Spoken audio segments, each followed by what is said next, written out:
5, 4, 3, 2, 1 start.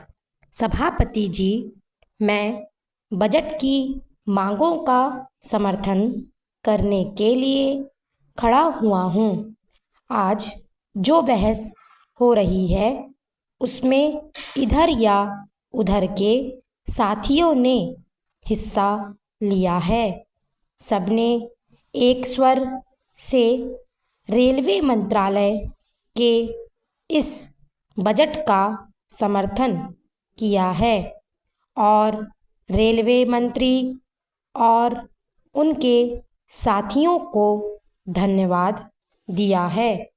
यही इस बात का प्रमाण है कि हमारा रेलवे बजट ऐसा बजट है जिससे हमारे देश के विकास कार्यों में काफ़ी मदद मिलेगी और इसका काफ़ी प्रसार होगा।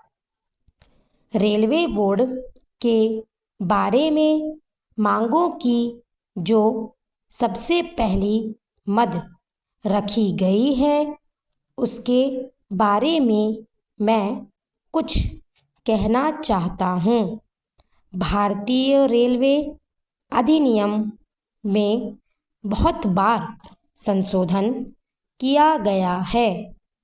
अगर सही तरीके से देखा जाए तो यह बात साफ नहीं हो पाती कि इसमें रेल मंत्री, रेल मंत्रालय और रेलवे बोर्ड के अध्यक्ष की क्या-क्या शक्तियां हैं। जब रेल मंत्री मौजूद हों तो यह बात समझ में नहीं आती कि रेलवे बोर्ड के अध्यक्ष के पद की क्या महत्ता है। मैं ऐसा समझता हूँ कि यह बहुत ही पुराना अंग्रेज़ों के ज़माने का बनाया हुआ कानून है जिसमें सुविधा के अनुसार संशोधन हो चुके हैं और अभी भी इसमें काफ़ी संशोधन की गुंजाइश है। मैं मंत्री महोदय से निवेदन करता हूँ कि भारतीय रेलवे अधिनियम की सारी धाराओं पर पूरे तरीके से विचार होना चाहिए जिससे कि इसको मजबूत बनाया जाए। प्रशासन और वित्तीय दृष्टि से इसको मजबूत बनाएं। इसमें ऐसा परिवर्तन किया जाए जिससे रेलवे का काम सुचारू रूप से चल सके और सहयोग की भावना से सारे विभाग में काम हो सके।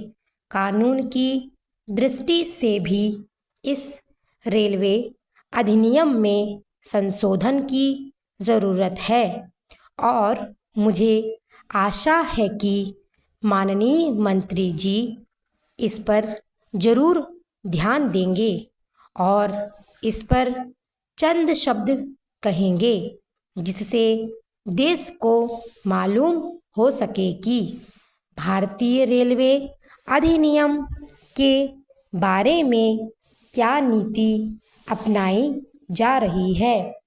महोदय, सारे देश में रेलवे में किराया नहीं बढ़ाया गया है। यात्रियों को आम तरीके से सुविधाएं दी गई हैं।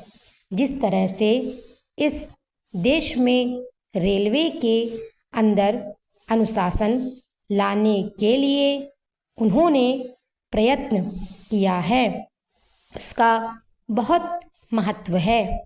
इससे देश को बहुत मार्गदर्शन प्राप्त हुआ है। हमें आशा और विश्वास है कि मंत्री महोदय के नेतृत्व में रेलवे का काम और अधिक कुशलता और तेज गति से आगे बढ़ेगा।